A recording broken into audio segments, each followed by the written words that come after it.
Boa noite, gente. Boa noite, minhas amigas e meus amigos. Estamos iniciando mais um Café com Kardec e amigos aqui pelo canal Seridó Espírita, retransmitindo as atividades junto aos nossos parceiros que estão na descrição do vídeo.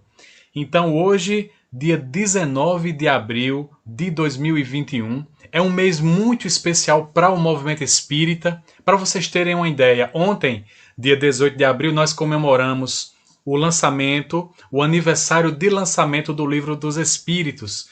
Dia 15, o lançamento do livro O Evangelho segundo o Espiritismo. E dia 2 de abril, o aniversário do inesquecível, do querido Chico Xavier.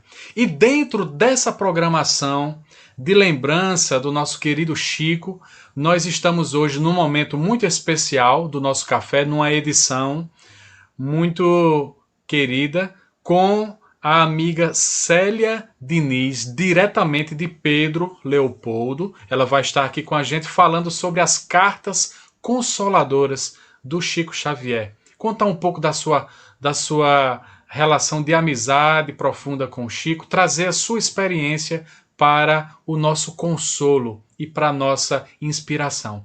Mas nós vamos iniciar o nosso momento hoje com o nosso instante de arte espírita, porque a arte eleva e, como dizia Emmanuel, o artista é o médium das belezas eternas. Então, vamos para a nossa vinheta e em seguida vamos entrar com Andressa Toledo, que está lá em Goiânia, artista espírita, e vai abrilhantar esse nosso café de hoje.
Olhar e caminhar.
Todo amor é nova luz, vem de Jesus Cristo.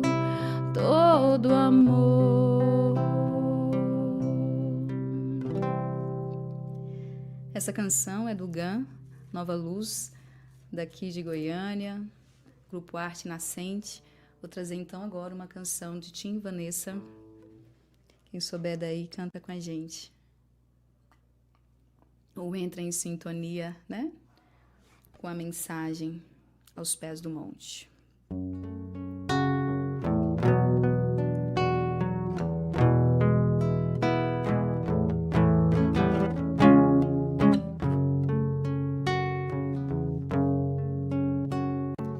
Um sentimento me ronda, não sei dizer, tudo é novo pra mim. Meu coração se renova, sinto a esperança invadir o meu ser.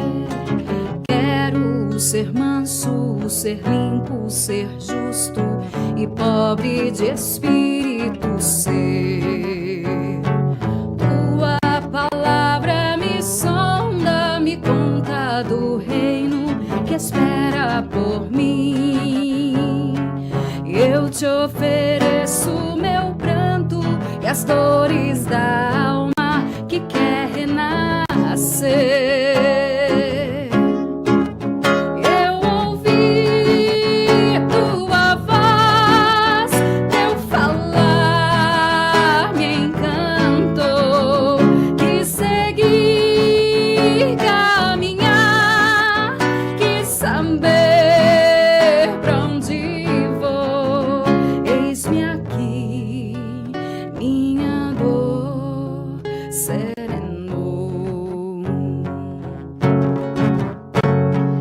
Um sentimento me ronda, não sei dizer, tudo é novo pra mim. Meu coração se renova, sinto a esperança invadir o meu ser.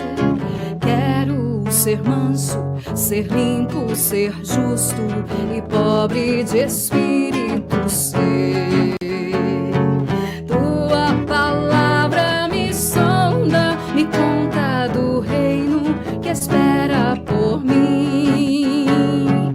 Eu te ofereço meu pranto e as dores da alma que quer renascer. Eu ouvi tua voz, teu falar me encantou. Quis seguir, caminhar, quis saber pra onde vou. Eis-me aqui, minha dor serenou.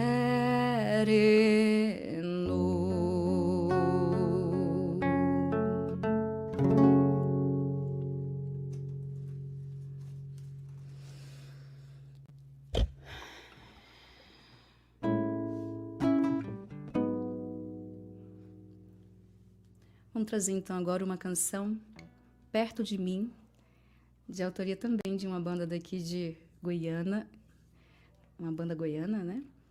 Chama Despertar e a música chama-se Perto de Mim.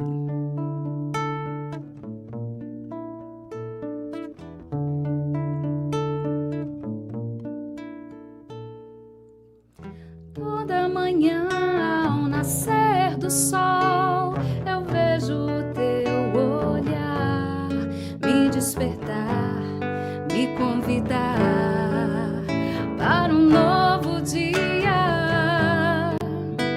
Em cada momento em que a dor vem me procurar, logo sinto você me embalar e dizer: tudo passará. É maravilhoso te perceber em cada ser. É maravilhoso poder sorrir, sonhar, viver.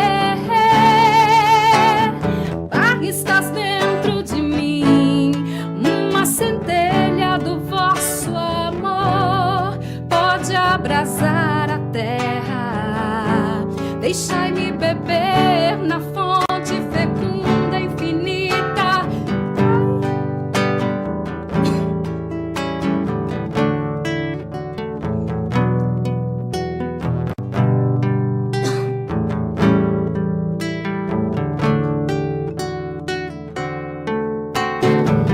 Estás dentro de mim, eu posso sentir a cada pulsar do meu coração a tua mão a me guiar e tua voz falando baixinho pra mim, meu filho, estou aqui.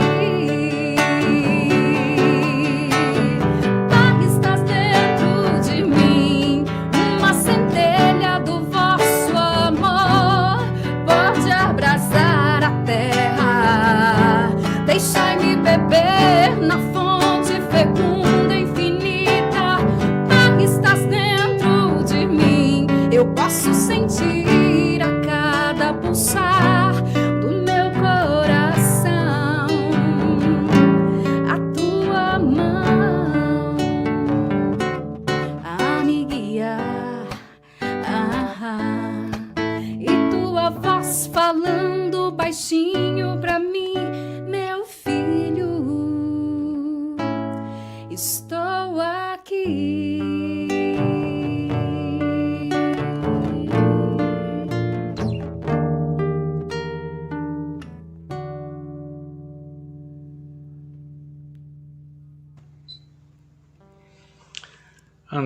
Andressa, que maravilha, que bonito. Muito obrigado, amiga, por essa apresentação. Tudo bem por aí em Goiânia? Tudo bem, graças a Deus. Assim, apesar dos pesares, estamos lidando bem assim com esses desafios atuais. Fortaleza e esperança, não é? Total. Muitos comentários aqui elogiando sua voz. Gostei do violão de nylon aí, bem tocado, viu? Parabéns. E onde nós podemos ouvir mais você? Você está nas plataformas aí? Sim, acabou que eu nem fiz nenhuma canção que a gente colocou no nosso trabalho, no nosso CD, mas a gente tem no Spotify, Andressa Toledo, temos várias canções ali do nosso trabalho Rumo à Evolução, do CD. E a gente tem também no Instagram, a gente compartilha alguns materiais da gente, mas a gente ali reflete mais sobre a música como processo assim, de cura, de tratamento mesmo. Mas no Spotify pode encontrar músicas para o movimento espírita. Maravilha. Tá vendo, pessoal? Fica a dica, né? Acompanhem aí, então, a Andressa Toledo no Instagram, no Spotify. E vamos ouvir a arte espírita, né? Vamos ouvir essa arte que eleva. Andressa, muito obrigado pela sua participação aqui, tá bom? A gente vai convidar você em outros momentos especiais, tá? Gratidão. Tamo junto. Tchau, tchau. Abraço, fiquem com Deus. Então, meus amigos, vamos, sem mais delongas, também convidar a querida amiga Célia Diniz, que está lá em Pedro Leopoldo, essa cidade tão emblemática para o movimento espírita, cidade de Chico. Inclusive, ela faz parte, integra também o Centro Luiz Gonzaga. Boa noite, Célia. Bem-vinda, querida. Boa noite, Wendy. Uma alegria muito grande estar com vocês aí no Seridó Espírita, essa cidade linda que eu amei conhecer e que hoje você me ajuda a matar um pouquinho a saudade dos amigos queridíssimos que fiz aí. Verdade, eu queria, relembrando esse momento, mandar um abraço também para Elaine Marinho, que envidou todos os esforços para que você viesse aqui ao Seridó, Norte Rio Grandense, junto com a cooperação das casas da região, e foi um momento muito feliz para nós. E nessa pandemia, né, e parece que já faz tanto tempo, né, essa coisa antes da pandemia, após a pandemia, antes do apocalipse e depois do apocalipse, mas estamos aqui nos adaptando, né, com essas ferramentas virtuais, que inclusive já poderíamos estar usando há mais tempo, e parece que acelerou um pouco esse processo, né? Existem esses efeitos colaterais. Mas então nós vamos abrir um primeiro momento, que é o formato do nosso café com Kardec e amigos, E vamos abrir para você falar então um pouco sobre essa experiência das cartas consoladoras de Chico. E num segundo momento, Célia, nós vamos abrir aqui o nosso chat para interagirmos um pouco com as pessoas, e tem sido a cereja do bolo desse programa, que é essa interação com o público, né? E eu sei que você gosta também dessa interação. Então fique à vontade, minha amiga. Sim, antes de dar início ao nosso tema da noite, eu quero mandar um grande beijo para a Elaine, para o marido dela, para a anunciada, grande amiga que fiz aí, e agradecer também a Socorro, o convite carinhoso, cumprimentar a música maravilhosa da Andressa, amei a voz dela, lindo mesmo, ela toca super bem, agradecer o Alisson, né, pela acolhida, e estamos aqui, então, gente, agradecendo a todos vocês que estão conosco neste momento, e vamos falar um pouquinho sobre as cartas consoladoras de Chico Xavier. Chico era detentor de todos os tipos de mediunidade. A psicografia foi a que ele mais se dedicou, e ela começou quando ele tinha 17 anos. O curioso é que cartas familiares, Emmanuel só autorizou que ele fizesse 40 anos depois. Chico já tinha recebido vários espíritos, centenas de livros, mas, segundo Emmanuel, ele precisava de um tempo de experiência muito grande para que o espírito comunicante pudesse se expressar com toda liberdade para o seu familiar e ser reconhecido por esse familiar. E tem quem diga que não, que Chico sempre psicografou os familiares. Sim, uma carta ou outra de vez em quando vinha, mas ostensivamente o trabalho de consolo pelas cartas familiares começou mais ou menos em 67, 68.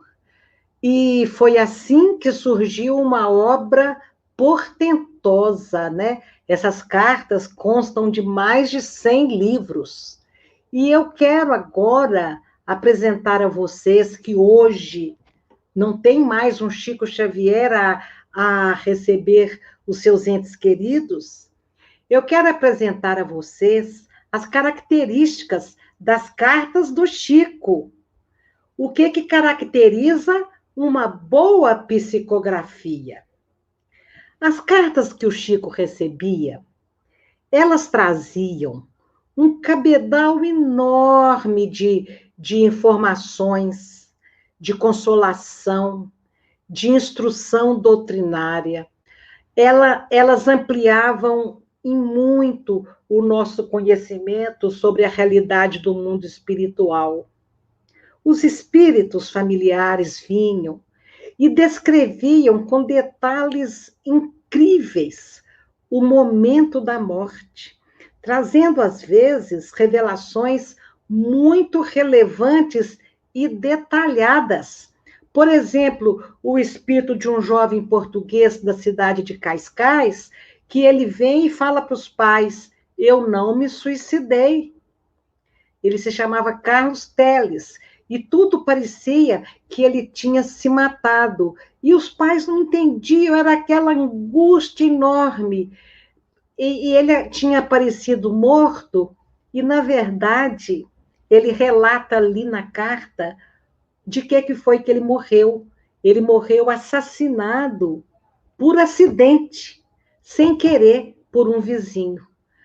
Outra hora, ninguém entende como que foi aquele acidente de trânsito, aquele capotamento, aquela coisa acontecer, e o espírito volta e dá o detalhe: olha, gente, eu cochilei no volante.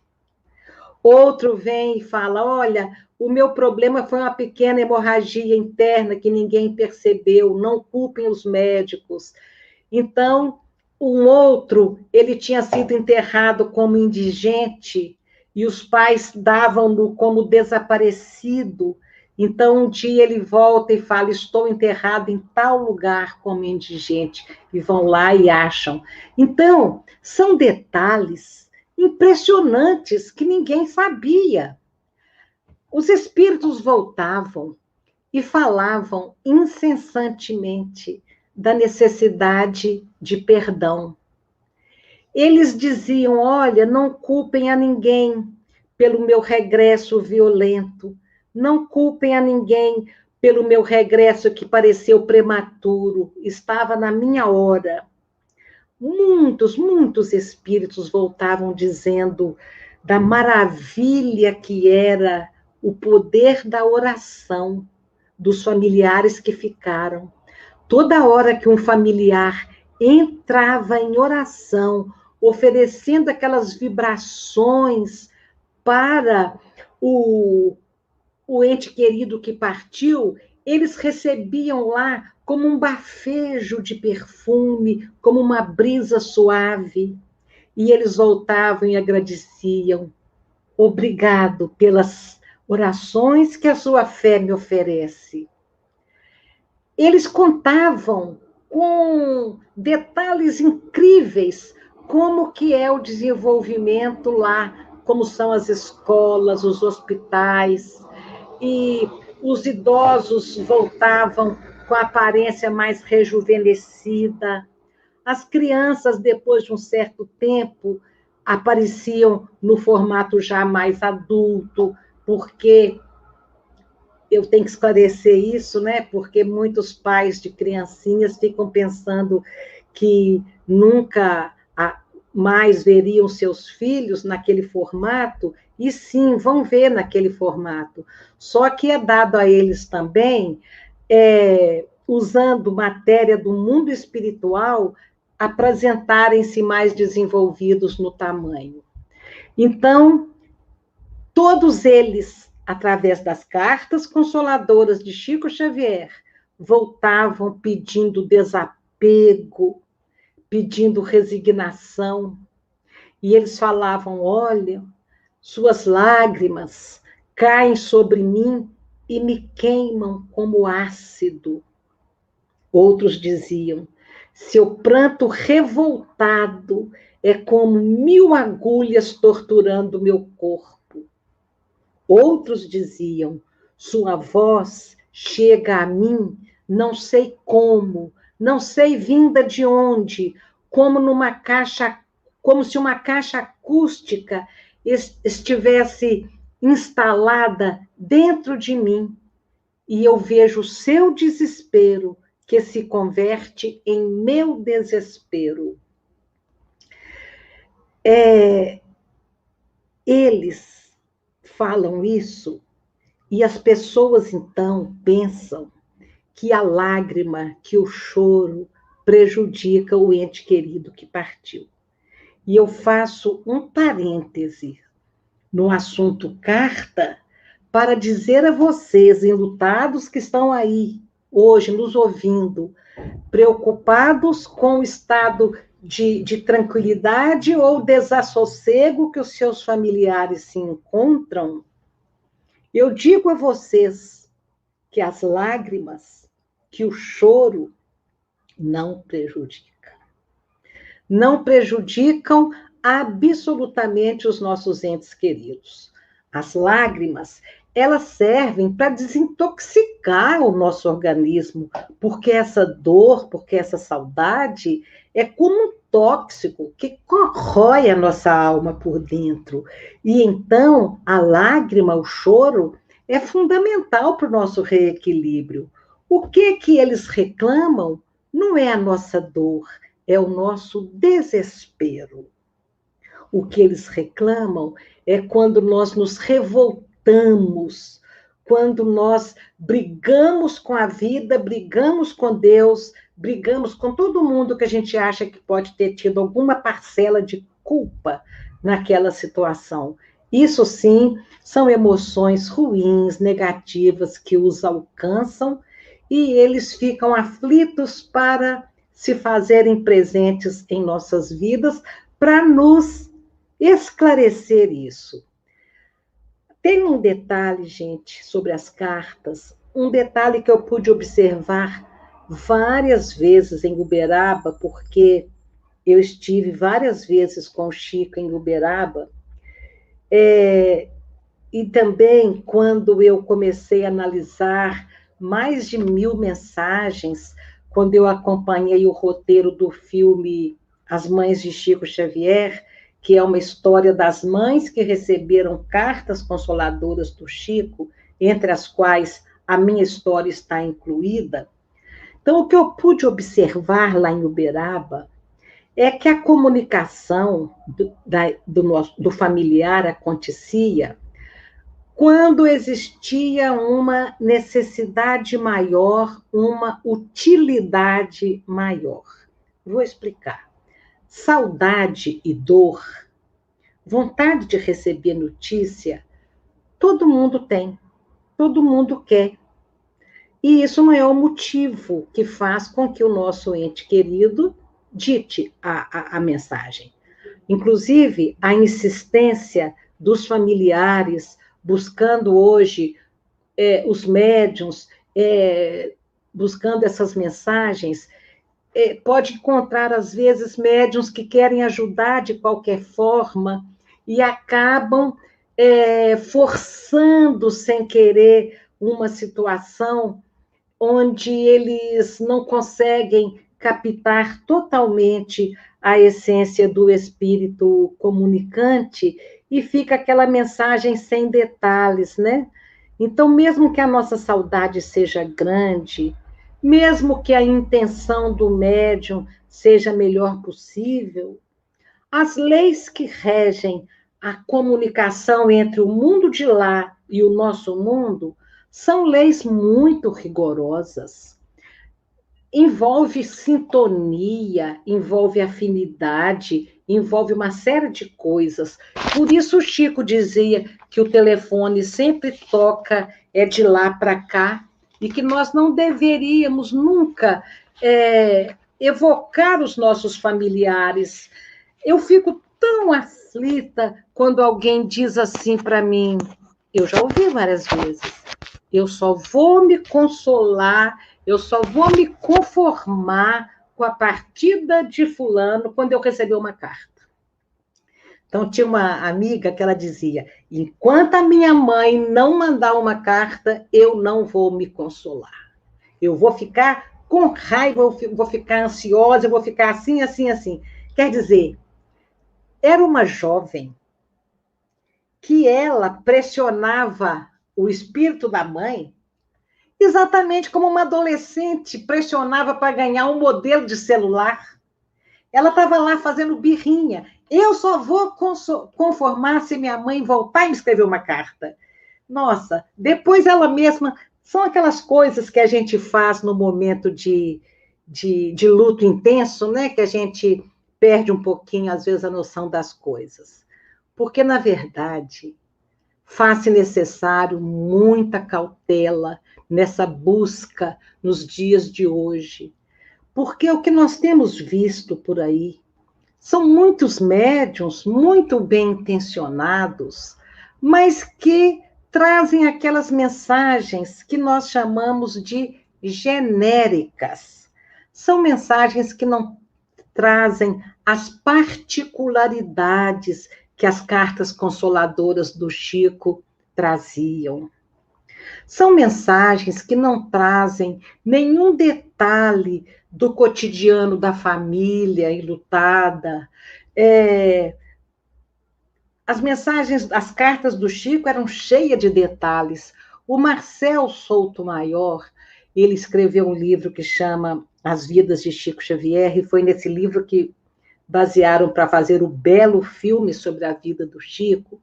O Marcel escreveu um livro só sobre cartas, chamado Por Trás do Véu de Ísis, e ele fez pesquisas exaustivas a respeito das cartas consoladoras.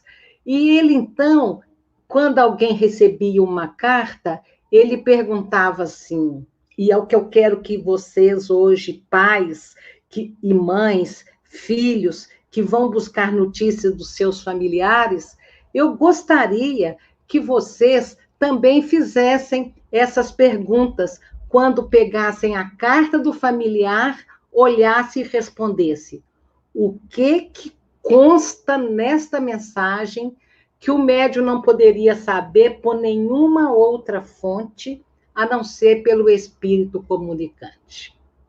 O que tem aqui que só o espírito poderia dizer?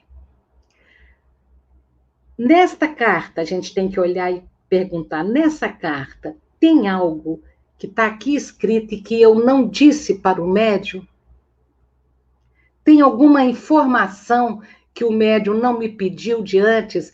Não importa se ele perguntou para 200 pessoas a informação, mas tem alguma informação que não foi dada?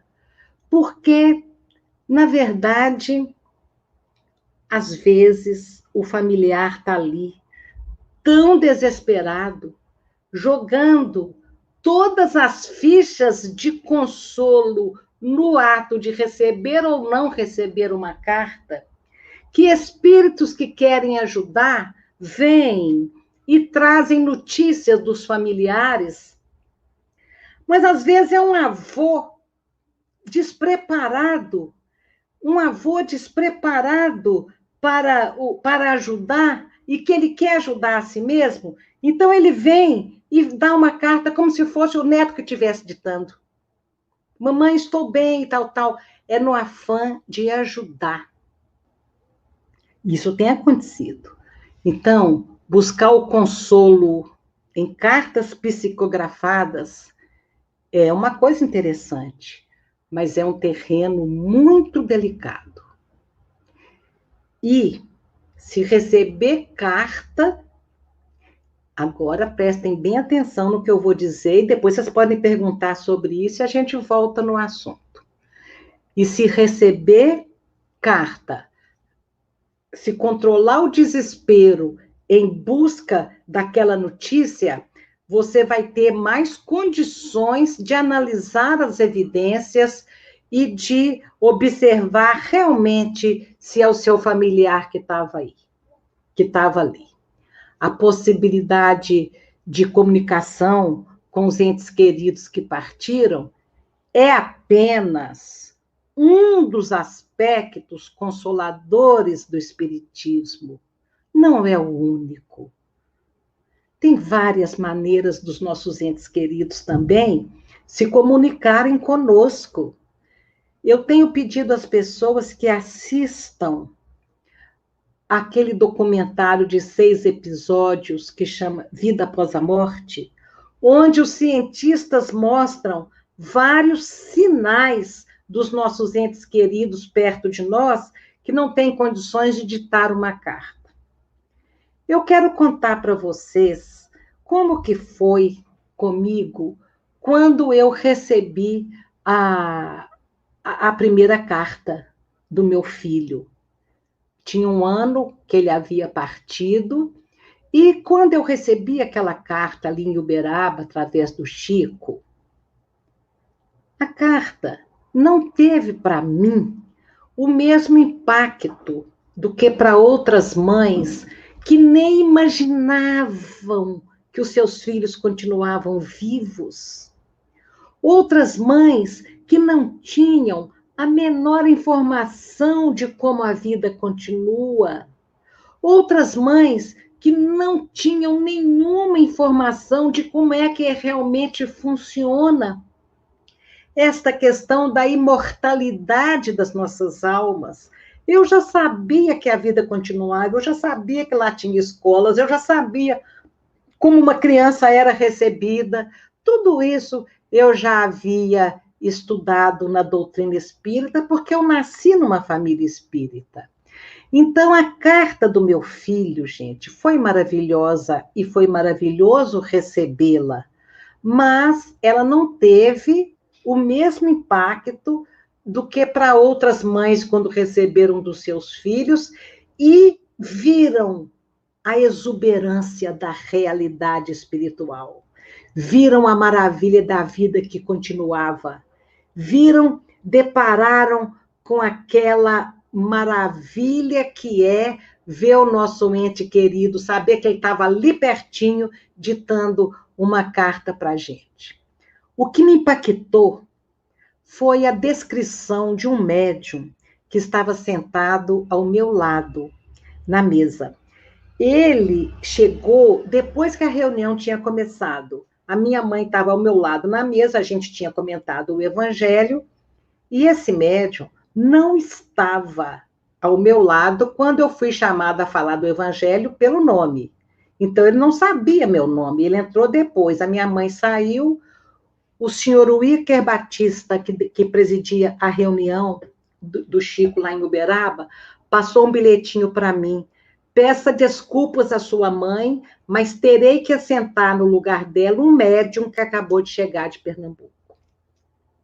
E esse homem sentou ao meu lado. Num determinado momento lá, noite adentro, já Chico psicografava já há algumas horas, quando esse médium toca no meu ombro devagarinho e diz assim, seu nome é Célia? Eu falo que sim, e ele fala, quem está escrevendo a mensagem agora é o seu filhinho, Rangel. E eu fui tomada de uma emoção e muito surpresa, porque eu tinha uma expectativa de notícias, mas eu pensava que o meu pai que fosse trazer uma notícia para mim. Meu pai estava desencarnado há 4 anos. Eu não imaginava que fosse o meu filhinho, uma criança de 3 anos, né? Como é que ele ia saber escrever? Então, na maior naturalidade, o homem fala comigo, eu sei que é seu filho, porque ele começou a escrever assim, querida mamãe Célia. E este menininho que chegou lá agora e começou a escrever assim, ele corria e brincava aqui pelo salão, e toda hora ele chegava por trás na sua cadeira e abraçava você, abraçava assim a sua cadeira. E num determinado momento, chegou perto desse menininho um senhor e descreveu meu pai. Aí esse médium descreve o meu pai. Chegou um senhor assim, e disse, vem, Rangel, agora é a sua vez. Então, eu senti uma alegria enorme, né? Por quê? O que é que me impactou nisso tudo? Porque tinha 1 ano que o meu filhinho de 3 anos havia desencarnado. E ele corria e brincava pelo salão. Olhem, só uma criança muito feliz corre e brinca no meio de adultos. E ele estava, então, gente, perfeitamente adaptado à nova vida, à vida espiritual. Foi isso que tranquilizou de muito o meu coração. Muito interessante, foi todos os detalhes, né, que o médium foi descrevendo para mim, como é que a letra ia mudar, como é que estava assim, a mão do Chico, a mão do meu filhinho e a mão do meu pai em cima, porque por fim estava demorando muito, segundo o médium, o meu pai chegou e falou, Rangel, eu vou segurar na sua mão para você escrever mais depressa. E Rangel fala, não, eu que quero escrever para a mamãe. Não, você que vai escrever, eu só vou te ajudar. E o médium fala comigo, olha que a letra vai ficar cursiva. Então, esses detalhes são incríveis. Conversando com o Chico depois da reunião, ele falou comigo assim, eu vi o seu filhinho, um menininho risonho e feliz que chegou aqui com o Lico, e o Lico disse para ele, escreve para sua mãe, meu filho, você vai contar para ela o que você quiser, vai demorar, mas não tem importância. Essas mensagens, eu recebi 2 mensagens. Essa e daí 1 ano eu recebi outra, só 2. Essas 2 mensagens, elas preenchem todos os quesitos que a gente exige para uma boa mensagem. Com os detalhes, tinha apelido, tinha detalhes de como foi os últimos momentos da vida dele conosco, tinha falando do nosso cotidiano, estava ali, tudo. Agora, o que eu quero, e não briguem comigo, dizer que hoje tantos anos depois da partida do Chico, a doutrina espírita continua mais consoladora do que nunca. Porque, gente, Chico Xavier em pé na minha frente, lendo a mensagem do meu filho para mim. E eu escutava: mamãe, estou vivo e vou crescer. E o meu coração egoísta gritava: mas eu quero ver esse crescimento. No outro ponto da mensagem, ele dizia: mamãe, a tia fulana que cuida dos meus deveres da escola e me ajuda a fazer os deveres da escola, mamãe. E ela falou que eu sou um menininho muito inteligente.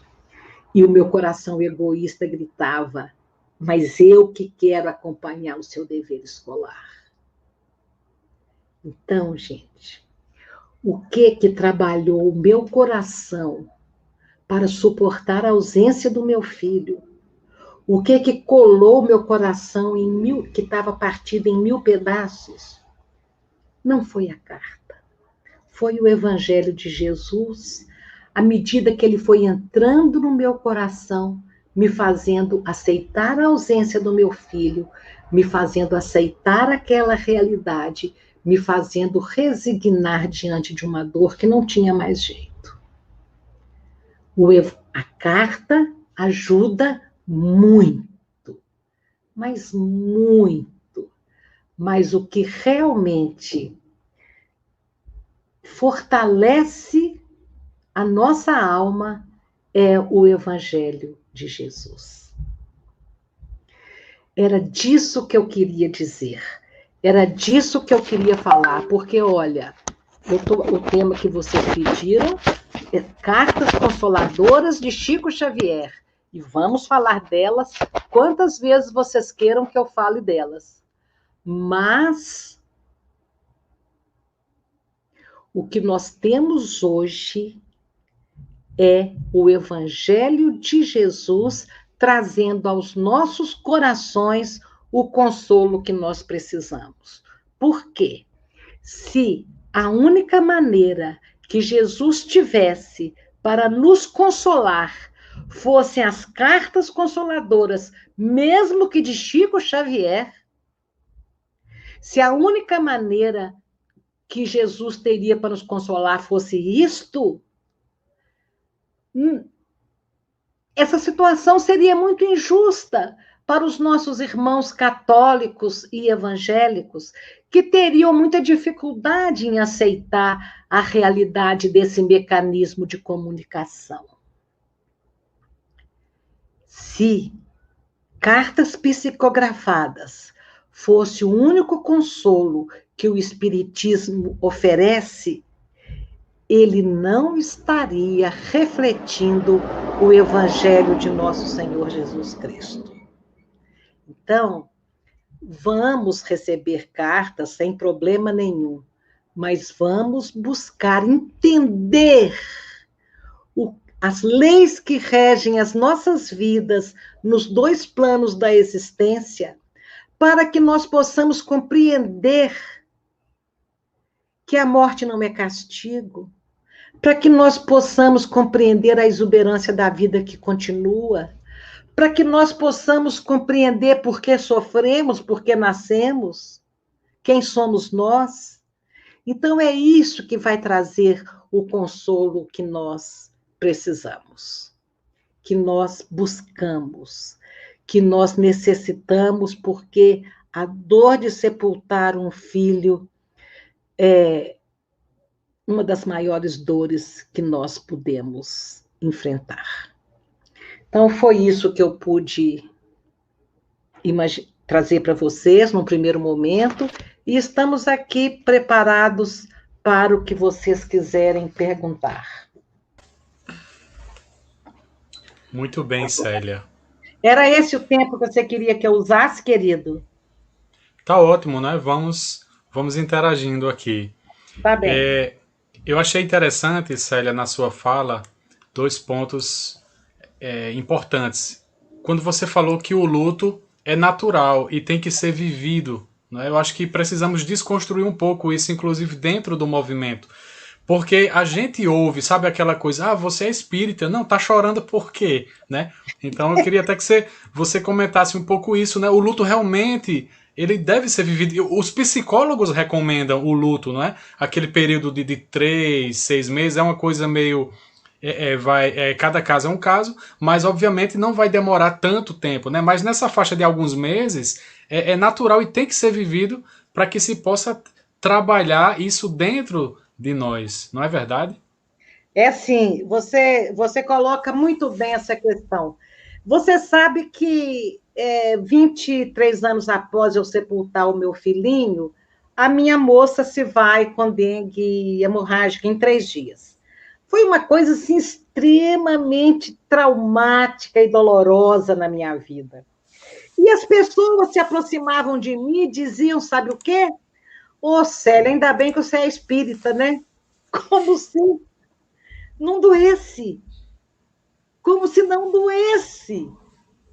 É incrível como é que as pessoas pensavam que eles confiam tanto no aspecto consolador da doutrina, mas o aspecto consolador da doutrina não tira o nosso luto, a nossa dor. Essa dor existe e ela tem que ser vivenciada, não com desespero. Aí sim, o evangelho tira o desespero, mas não tira a dor. E nós todos sabemos a diferença entre o sofrer desesperado e o sofrer, né? Nós todos sabemos. O sofrer desesperado é algo desequilibrante, destruidor. Agora, aquela dor que acontece no seu coração, ela está ali realizando um trabalho que só ela realiza. Só a dor realiza. Um senhor que está nos ouvindo aí hoje, a filhinha de 17 anos se foi de uma forma traumática, como todas as perdas, não importa de uma mãe de 90 ou de uma filhinha de 17, todas as perdas são traumáticas. Ele dizia, olha, eu nunca tinha parado para essa busca espiritual, eu nunca tinha pensado em me interessar por esses assuntos. Então, eu pensei, é a dor cumprindo o seu papel do despertar das nossas consciências, né? Então, o luto é fato, o luto tem que ser vivido, o choro tem que ser chorado, as lágrimas não prejudicam e qualquer perda dói muito. Emmanuel dizia, numa mensagem que chama Ante os que partiram, que está no Livro dos Espíritos, ele dizia que ver a morte, ver a névoa da morte estampar-se inexorável na fisionomia dos que amamos e dar-lhes o adeus indescritível é como despedaçar a própria alma e prosseguir vivendo. Olha como é que Emmanuel descreve o luto. É a alma despedaçada. E a gente tem que encontrar forças para caminhar saindo de perto de uma sepultura, onde você deixou o corpo que você amava ali dentro. O corpo de alguém que você amava. Isso não é fácil, não. Mas o tempo é o grande aliado de Deus. E por mais que as pessoas não acreditem, temos que vivenciar o luto, mas a dor passa. E eu gosto de dar essa certeza para as pessoas. O luto, o erro, é terrível, mas a dor passa. Muito bem, amiga. Vamos aqui para uma pergunta do amigo Rodrigo Ranieri. Ele, inclusive, também é integrante aqui do canal Seridó Espírita. E Clarinha localizou a pergunta de Rodrigo. Ele diz assim, Célia, na sua opinião, qual parte do Evangelho, mais especificamente, é capaz de nos consolar sobre a verdade da vida após a morte? Só colocando aqui um adendo, que o Rodrigo nos informou há pouco mais de uma hora que uma tia dele acaba de desencarnar em Natal, também pela Covid, não é? Então, muito pertinente a pergunta, e é um fato que tem acontecido bastante com os nossos familiares, né, Célia? Também o desencarne pela Covid. Ô, Rodrigo, lamento a partida da sua tia, que Jesus a conduza, reconduza, né, ao caminho que ela foi convidada a continuar vivendo, né, daqui para frente. O Evangelho, no seu capítulo 6 ou 5, Bem-aventurados aflitos, é o maior capítulo do Evangelho. Por que ele é o maior? Porque é o ponto forte da nossa doutrina. E, para mim, a parte mais consoladora é aquela que diz que quando as decepções, as dores e as tristezas nos alcançam, que a gente deve elevar as nossas concepções acima das concepções materialistas e ter uma visão espiritualista do problema. Em outras palavras, é aquela parte do Evangelho que nos mostra que a morte não é aquela coisa horrível, ceifadora, que nos aguarda ao final da nossa caminhada. Que a morte é simplesmente uma outra maneira de continuar vivo. E que quando ela acontecer, tirando dos nossos braços os nossos entes queridos, que nós devemos pensar na morte como alguém que volta para casa e não como alguém que se vai para sempre. Esta é a parte mais linda do Evangelho, que eu acho. Muito bem. Vamos trazer, então, aqui uma pergunta de Elaine. Essa querida Elaine. E Clarinha vai localizar aqui a pergunta. E ela diz assim, Célia, antes, lá em cima nos comentários, ela disse que estava com saudade de você. Eu também. Como você orientaria os familiares ao receber uma carta para avaliar a veracidade da mesma? A gente falou disso, né? Olhar se tem algum detalhe que você não comentou com o médium, olhar se se você reconhece o seu familiar ali, você sabe a maneira que ele se expressa, você sabe as expressões que ele usa, você sabe aquelas particularidades, aquelas individualidades de coisas que acontecia ali dentro de casa. Procure essas evidências. Procurem essas evidências. Não deixem que o entusiasmo do momento ofusquem a sua capacidade de discernir, a sua capacidade de analisar. É isso que a gente sugere, que procurem a veracidade. As pessoas vêm em Pedro Leopoldo, antes da pandemia, né? Me mostrava uma carta e falava, olha se essa aqui é minha esposa, olha se esse aqui é meu filho.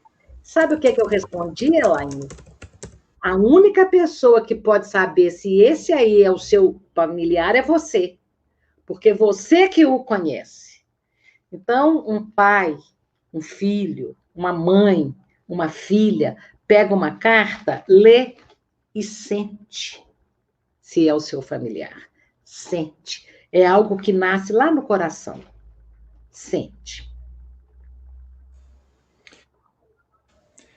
E temos uma pergunta interessante aqui de Joana de Oliveira. Ela diz assim, Célia, você acha que em todas as casas espíritas deveria ter cartas consoladoras? E essa pergunta me lembra um fato que acontece muito na casa espírita. As pessoas chegam e dizem assim, mas não tem esse determinado tipo de serviço aqui não? E aquele outro, né? Eu lembrei daquele, quando o servidor está pronto, o serviço aparece, né? Tem que ter trabalhador, né, Célia, para poder fazer determinadas atividades na casa. É isso. Lá no Luiz Gonzaga, nós temos uma livraria e, de vez em quando, eu fico lá, né, fazendo plantão. Isso antes de eu ser grupo de risco e enquanto a livraria podia estar aberta, né? E ali a gente atendia as pessoas, conversava e tal. Mas era tão comum, as pessoas chegavam e diziam assim, meu pai morreu semana passada, tem médium aí que faz psicografia? Meu pai morreu semana passada. Então, gente, eu volto a repetir, não tinha que ter, não. Não tinha que ter carta consoladora, não. O que as casas espíritas têm que ter, além de cartas, já que médiuns que conseguem captar a essência do espírito comunicante são raros no Brasil os que conseguem realmente uma carta satisfatória, são raros. Já que eles são raros, o que a casa espírita tem que ter? O acolhimento ao enlutado, sem aquelas loucuras de fanáticos que dizem, não pode chorar. Ou então, eu encontrei no Triângulo Mineiro uma senhora que falou comigo assim, eu não quero mais saber de espírita para me consolar. A senhora é minha última esperança. Eu falei, querida, então você não tem esperança mais nenhuma, porque eu também sou espírita. Ela falou, não, mas eu quero te contar uma coisa. Então, enquanto ela contava, a mestra de cerimônia do evento nos interrompeu 4 vezes, dizendo que a fila de autógrafo estava crescendo, que eu tinha que ir para a mesa de autógrafo. E eu conversando com aquela mulher, abraçada com o álbum de formatura do filho dela, que ela não viu formar. Ele tirou o retrato e foi assassinado por um ladrão que entrou na casa dela. Então, essa senhora falou comigo, eu escutei um barulho, eu gritei, por isso que o meu filho veio, quando ele veio correndo, o ladrão assustou e matou ele. Se eu não tivesse gritado, meu filho não teria morrido, a culpa foi minha. Então, eu conversando com ela, dizendo a ela que ela jamais teria conseguido impedir aquilo, trabalhando aquela questão da culpa ali com ela, e a mulher nos interrompendo, me mandando ir para a mesa de autógrafo. Aí eu entendi por que ela não queria mais saber de espírita. Essa senhora que nos interrompeu, eu falava com ela assim, uai, você já foi lá no meu centro para falar da sua história? Uai, você já foi lá. Nós já te explicamos. Você não fez nada que a gente falou. Você não começou a frequentar, você não começou a fazer curso, você não começou a tomar passe. Como é que você quer dar conta do seu luto? Olha aí, meus queridos. O centro espírita acolhendo um enlutado com o dedo assim, você tem que estudar, você tem que aceitar, você tem que resignar. É isso? É isso que nós temos para oferecer? Nós levamos 20, 30 anos estudando as leis da vida para compreender a morte. E queremos que uma pessoa, que o familiar morreu naqueles dias, entenda a morte como nós entendemos? Aceite a morte como nós aceitamos depois de 20 anos de estudo? Então, nós temos que ter acolhimento, entender a dor do outro, colocar no lugar do outro. A empatia do espírita, Wesley, é o contrário. Sabe como é que é? A empatia do espírita é assim, do espírita. Em vez dele se colocar no lugar do outro, que não sabe absolutamente nada de espiritismo, ele quer que o outro se coloque no lugar dele, que já entende o que é a morte. Você entende? Chico Xavier nos recebia, ele me recebia, ele podia até pensar assim, essa moça já era para estar melhor, mais equilibrada, mais tranquila, ela conhece tudo de doutrina espírita. Ele podia até pensar isso, mas, no entanto, ele abriu os braços, com os olhos lacrimejando, porque ele chorava a minha indigência espiritual. Ele falava, minha filha, como está doendo no nosso coração a saudade do filhinho, não é? Assim que ele recebia. Ele não me apontava o dedo que eu tinha que estudar, que eu tinha que aceitar, que eu tinha que resignar. Eu não tinha nada. Ele acolhia a minha dor. Então, minha querida que perguntou se em todo centro tinha que ter carta consoladora, nós temos que ser a carta viva do Evangelho. E as pessoas têm que ler o Evangelho nas nossas atitudes. Maravilha. Valdomiro traz uma questão interessante. Ele diz assim: desejar muito receber uma comunicação pode atrapalhar o caminhar do seu ente querido e sua evolução no mundo espiritual? Você falou antes aí sobre o choro, né, que não interfere. Mas realmente, se a pessoa, ao longo do tempo, for com esse pensamento, qual é a influência? Atrapalhar a evolução não atrapalha, não, porque a evolução é progresso e progresso é lei. E ele vai acontecer de uma forma ou de outra, o nosso progresso espiritual vai acontecer. Atrapalhar o nosso ente querido, eu creio que sim, o nosso nível de exigência. Eu vou dar um exemplo. Seu pai infartou, está ali no hospital, em cima de uma cama, com 3 safenas e 2 mamárias, tentando recuperar-se daquela doença, e você está toda hora telefonando para o seu pai, perguntando para ele como é que ele está. Você não dá a ele repouso, você não dá a ele tempo, você não dá a ele sossego.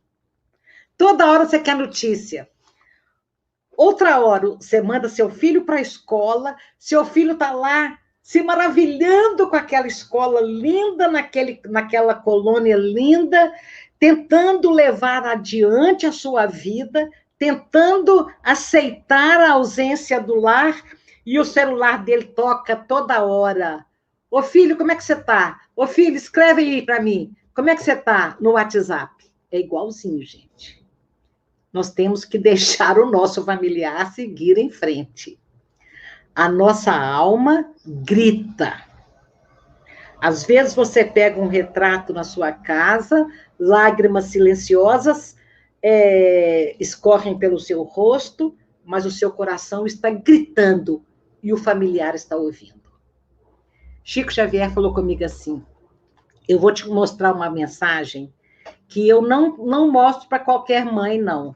Mas eu tenho certeza que você dá conta de defrontar com essa realidade. E me mostrou a mensagem de um pediatra que morreu, desencarnou num acidente de carro entre Brasília e São Paulo, me parece. Então, ele, pediatra, manda uma carta para a mãe dele depois. Mamãe, eu estou muito feliz porque aqui eu continuei cuidando de crianças. A senhora sabe o tanto que eu amava cuidar de crianças. Mas, mamãe, a senhora não imagina o transtorno que é você acalmar uma criança, brincar com uma criança, fazer uma criança feliz, ou aquela criança para dormir, e daí a pouquinho, daí 10 minutinhos, aquela criança acorda aos gritos. Minha mãe está me chamando, minha mãe está gritando meu nome. Cadê minha mãe? Eu quero a minha mãe. Olha que coisa. Olha que coisa. Então, Chico dizia que a nossa alma grita. E a nossa insistência, sim, pode prejudicar, mas pode não prejudicar. Porque o nosso ente querido pode ser blindado quando as nossas emoções estão muito destrambelhadas. De qualquer forma, gente, cada um está vivendo o seu luto como pode, como dá conta, como consegue. E não tem que ficar se penitenciando, se culpando, se cobrando, não. A dor dói e deixa doer. Tenha paciência com ela e entregue o seu familiar para Nossa Senhora. Entregue para Jesus, que eles vão tomar conta deles, você poder sentir sua dor em paz, sem drama de consciência. E eu não estou aqui querendo que vocês sejam masoquistas, não. Eu só estou aqui reconhecendo que essa dor é muito maior do que as pessoas podem imaginar. É uma dor realmente muito grande. E nós não podemos ficar, nossa, e agora está doendo tanto, será que eu estou prejudicando? Não, a gente tem que ter sossego para sentir a nossa dor em paz. É esquisito falar isso, Wesley? Não mesmo, não mesmo.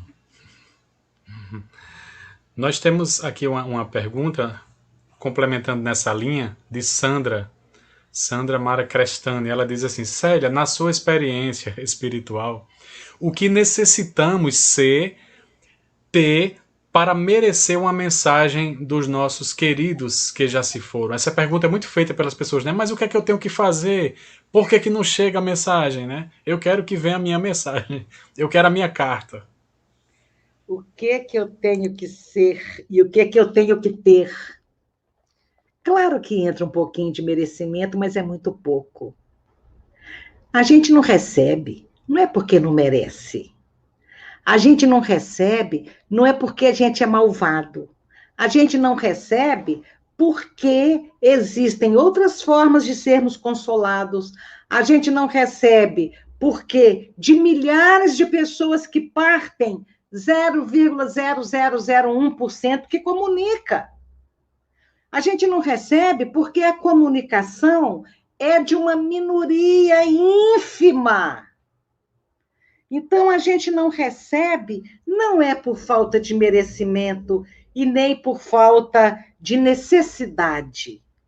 A gente não recebe porque este é um método que alcança pouquíssimas pessoas. Olhemos as estatísticas. Um médium reúne aí 300 pessoas. Chico Xavier reunia lá em Uberaba 600 pessoas querendo mensagem. Sabe quantas cartas vinham? De 5 a 10. Vocês percebem a percentagem de quem recebe? Por que a gente não recebe? Não é por merecimento. O amor de Deus é incondicional. E a carta é uma expressão também deste amor. Nós não precisamos de ser nada para sermos amados. Basta a gente existir. E que Deus vai nos proporcionar os métodos que nós seremos consolados. O que eu não posso, imaginemos uma situação prática. Eu estou com muita dor no braço. Vamos supor, eu chego no hospital e falo, eu quero ser tratada com tal remédio.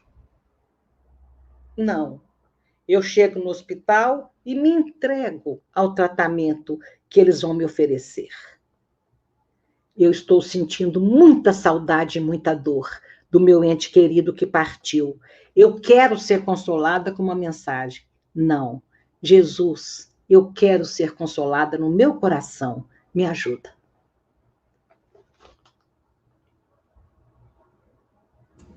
Muito bem.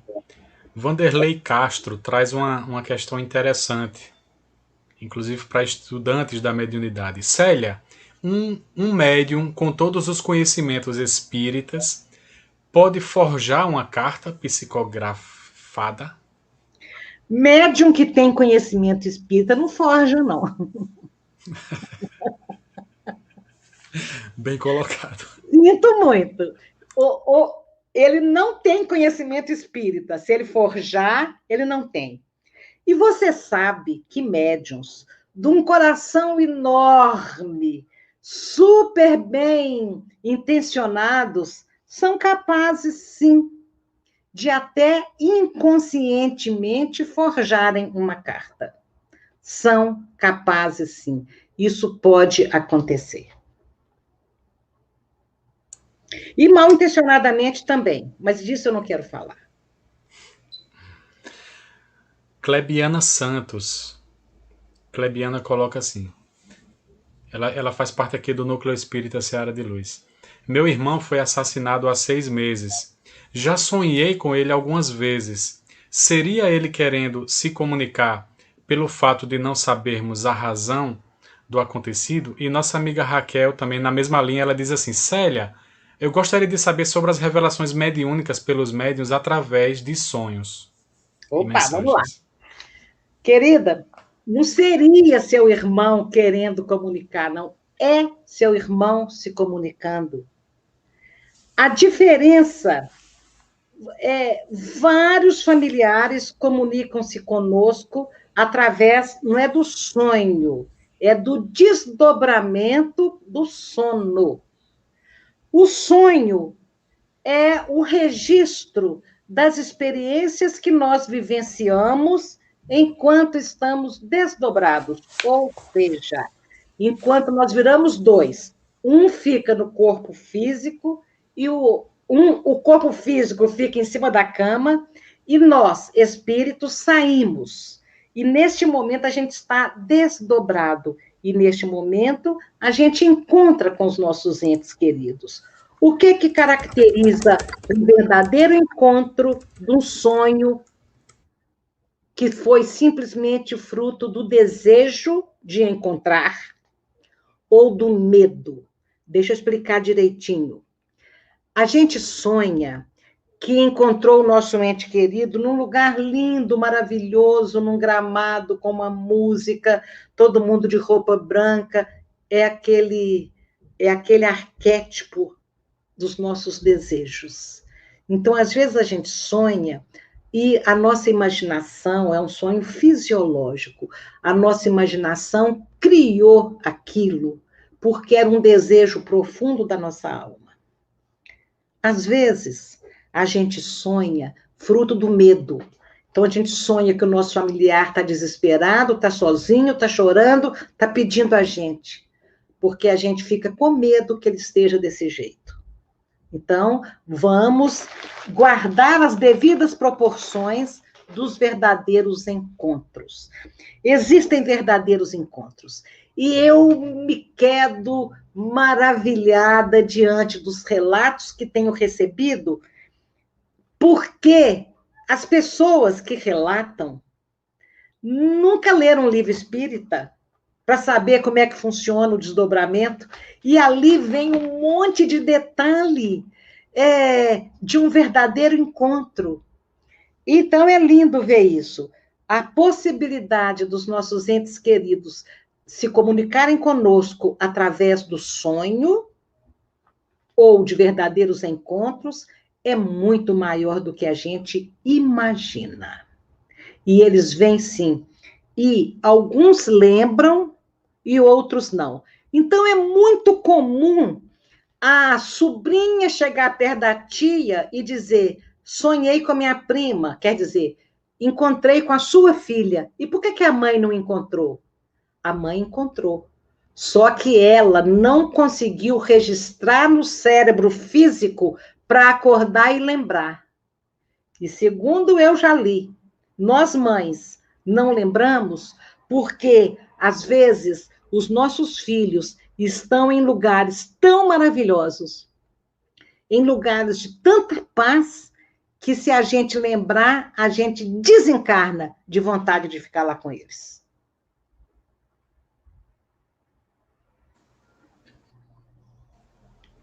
Muito bem.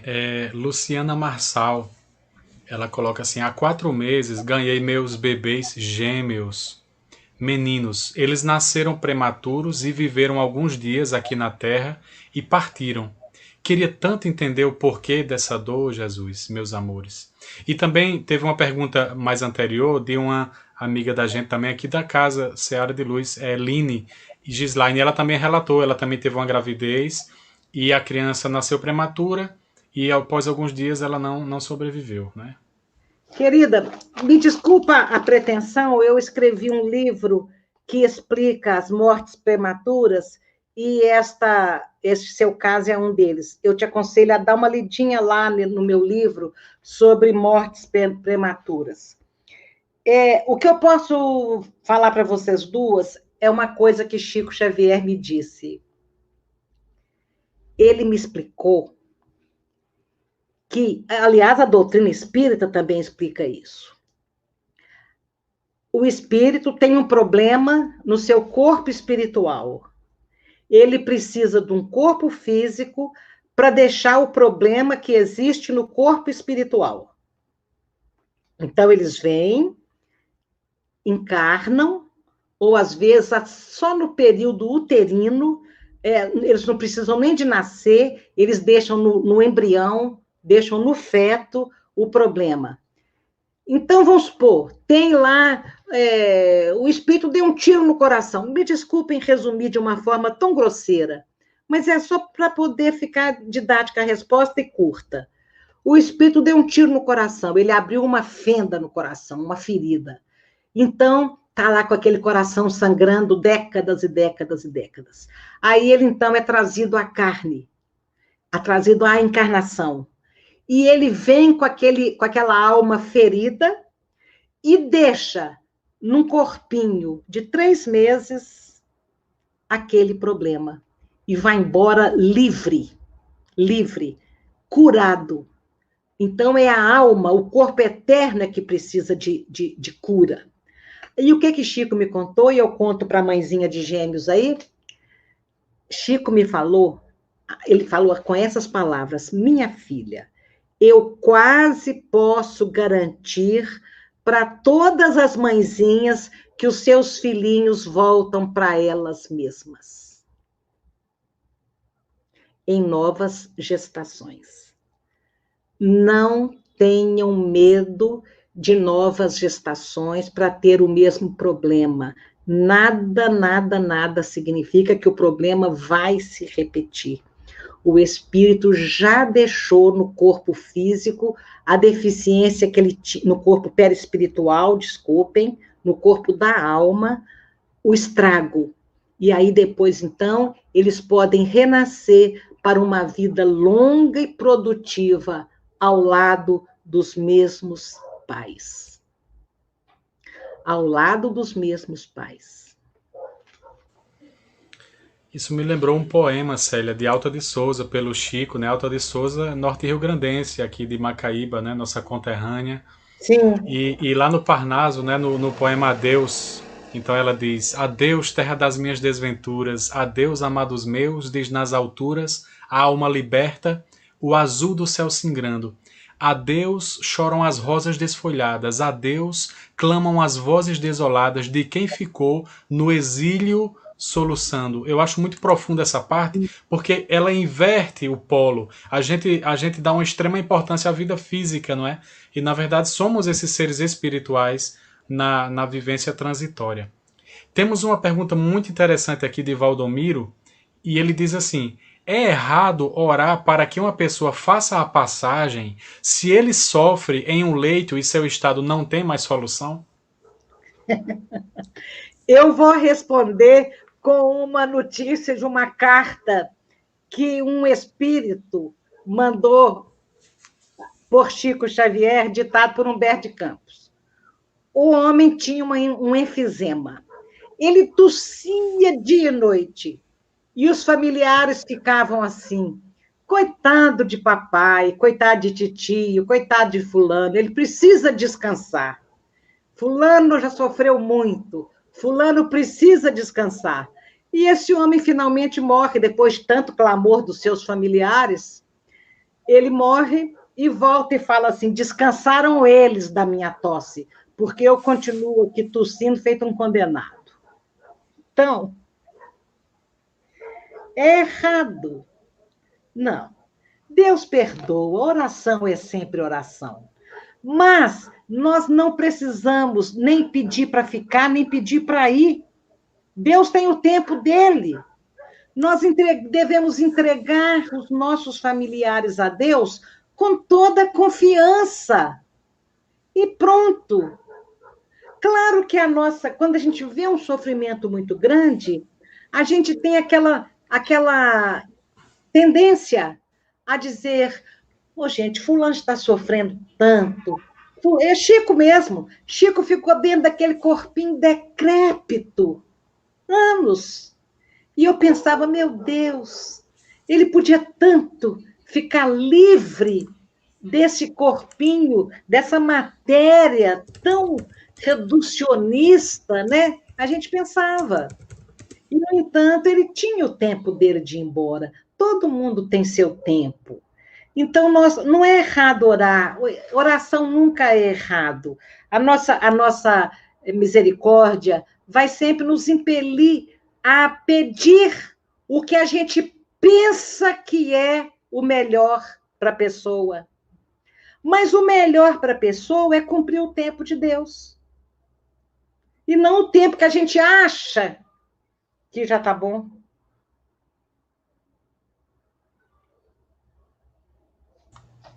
Muito bem. Eu vou trazer uma última pergunta.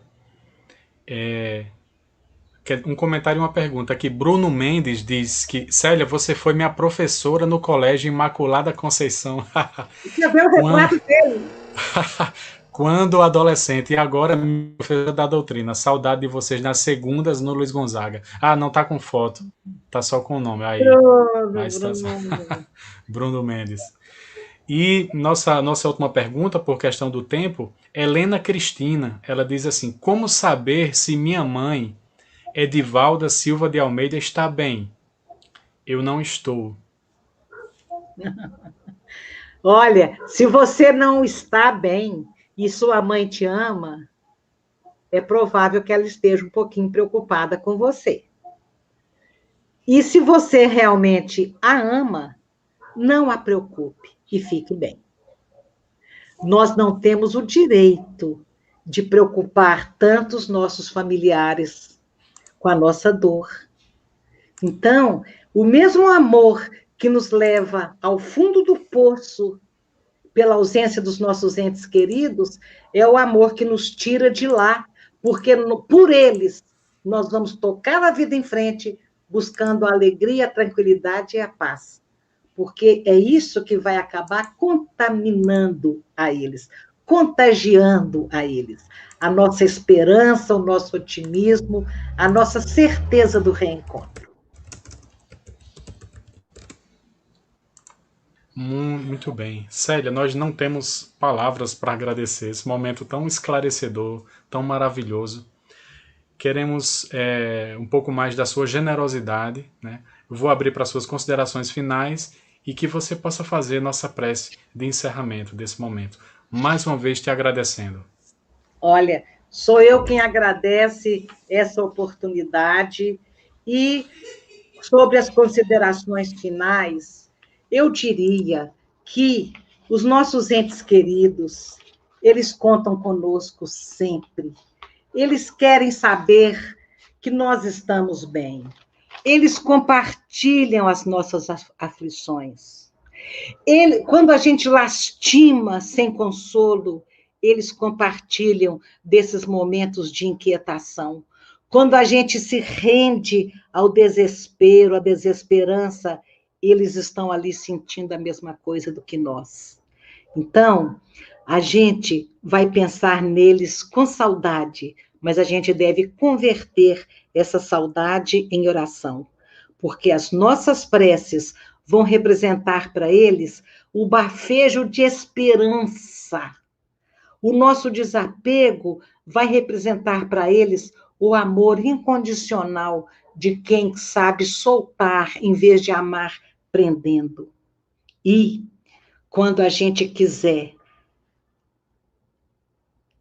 vivenciar a saudade, quando a gente buscar esses entes queridos, não vamos buscá-los nos cemitérios, não vamos olhar para uma lápide e tentar vê-los ali.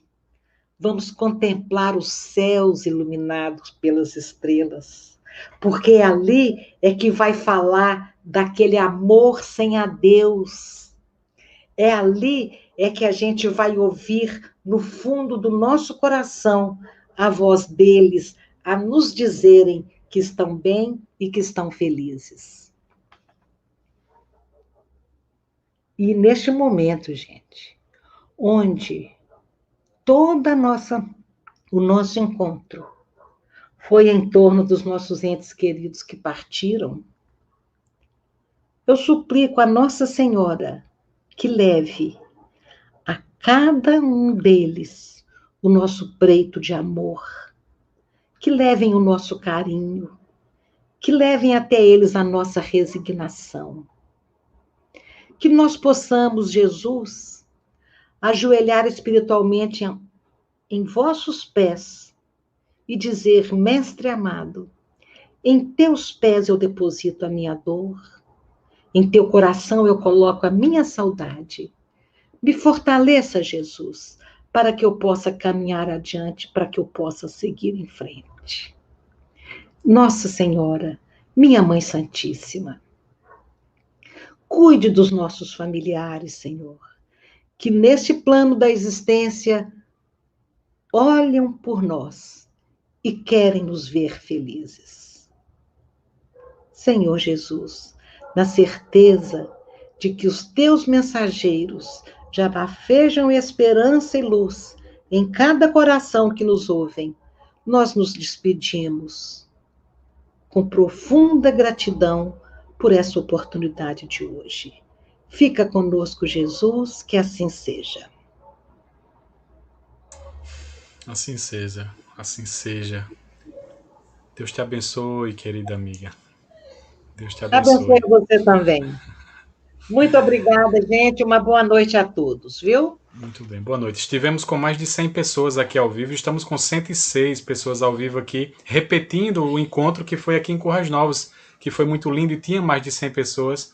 Conseguimos repetir isso online, tá bom? Oh, que beleza. Fico feliz. Então, meus Então, amigos, vou sair. tá bom. Obrigado a todos e até a próxima. Que Deus nos abençoe.